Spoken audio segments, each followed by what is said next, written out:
La fin de l'année approche et avec elle la 8e édition du Cyclone BD, le festival réunionnais de la bande dessinée.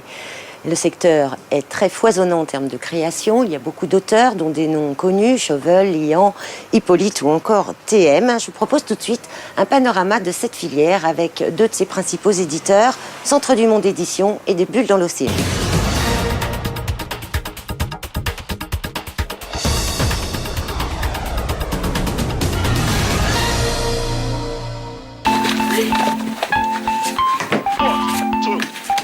Ils ont offert un tremplin aux premières bulles réunionnaises à la fin des années 80, avec leur magazine Le Cri du Margouillat, puis avec l'hebdo Le Margue, un journal de BD satirique devenu collector.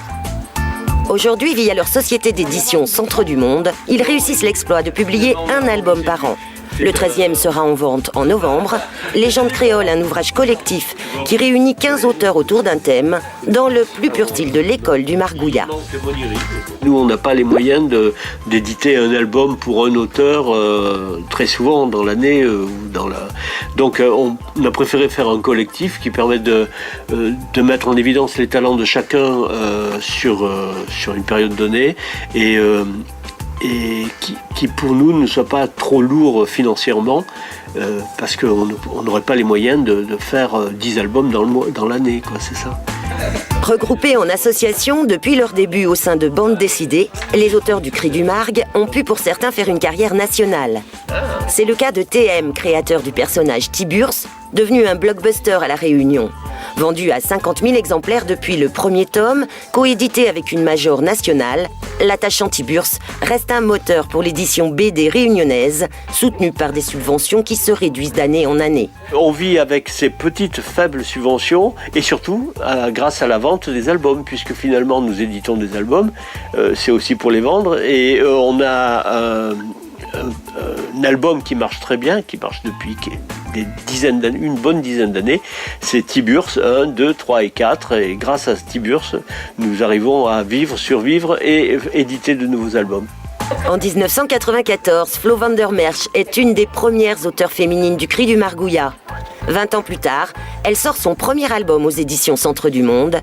Argue est en vente depuis fin septembre. Voilà, alors c'est les tribulations de Monique, de ses enfants, de son mari, de son chat, ses gaffes, sa vie quotidienne.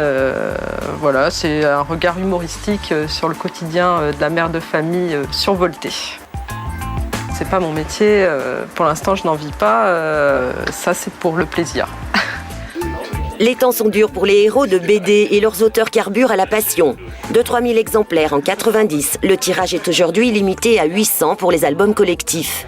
Si la création est foisonnante, la distribution est de plus en plus problématique. On se sert d'un distributeur qui lui prend un certain pourcentage du prix de l'album. C'est entre 45 et 55% quand même. Ce distributeur distribue principalement à La Réunion. Pour la métropole, c'est beaucoup plus compliqué. Dans cette mesure-là, nous allons essayer de nous organiser pour faire la distribution nous-mêmes. La nouvelle génération d'auteurs a troqué gommes et crayons contre tablettes numériques. Réunissant jeunes BDistes amateurs et créateurs de jeux vidéo, l'atelier 2.0 a rejoint le Cri du Margouillat pour lui insuffler une seconde jeunesse. Ils ont esquissé récemment la renaissance de l'ancien fanzine papier, version webzine.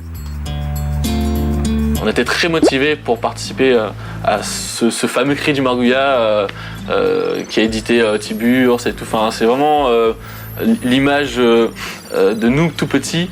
On dit c'est le Cri du Margouillat, c'est génial. Donc une fois qu'on était, on a voulu participer absolument. Donc on a créé le blog, le site lecridumargouillat.com. À partir de là, on a dit voilà, maintenant il faut du contenu. Donc on a commencé à faire une petite histoire qui racontait les débuts. Nos débuts dans le Cri du Margouillat. Donc voilà, c'est comme ça que ça a commencé. À terme, la meilleure des solutions, ça serait de faire du e-commerce sur le site du Cri du Margouillat, ce qui permettrait justement de s'exempter des problèmes de distribution. L'e-commerce, ça se fait pas comme ça, donc on y travaille, mais à terme, c'est vrai qu'il faudrait ce système-là pour distribuer nous-mêmes les bandes dessinées, pour promouvoir tous les artistes de La Réunion. Autre éditeur de BD à La Réunion, des Bulles dans l'Océan reçoit un projet d'auteur par jour et réussit à publier 4 titres par an. Là, on est sur de la bande dessinée façon Delcourt, Soleil, sur des thématiques d'aventure, d'heroic fantasy. Et voilà, le produit n'a de réunionnais que les auteurs. On n'est pas du tout sur une dimension d'histoire locale, et celui-ci pareil. Donc ça, ce sont 2 séries qu'on essaye de lancer, voilà. La bande dessinée a eu une période très prolixe avec des tirages exceptionnels. Aujourd'hui, il est normal que les choses se corrigent un peu, mais il est important qu'il y ait encore des éditeurs qui aient envie de promouvoir des auteurs réunionnais, puisque ça leur est plus difficile de le faire directement au niveau national, surtout quand ils parlent de la Réunion ou des environs de la Réunion. Et puis, il y a souvent, comme le marché se resserre un peu, ils sont souvent en compétition directe avec des gens qui sont déjà confirmés. Donc ils ont besoin, si vous voulez, d'un producteur-éditeur qui croit en eux, qui est capable de miser et de prendre un pari sur le futur pour les accompagner, au moins avoir une reconnaissance et avoir une publication. Ici, on mise sur les coéditions avec Glénat ou Flammarion pour percer auprès d'un public national. Jury au Festival international de BD d'Alger, Jean-Luc Schneider a permis cette année à 2 nouveautés, Poisson violent et Castan, d'être en compétition pour le prix du meilleur album. Localement, la bande dessinée a aussi son rendez-vous annuel, le festival Cyclone BD qui se tiendra du 28 novembre au 1er décembre à Saint-Denis, au quartier cathédrale.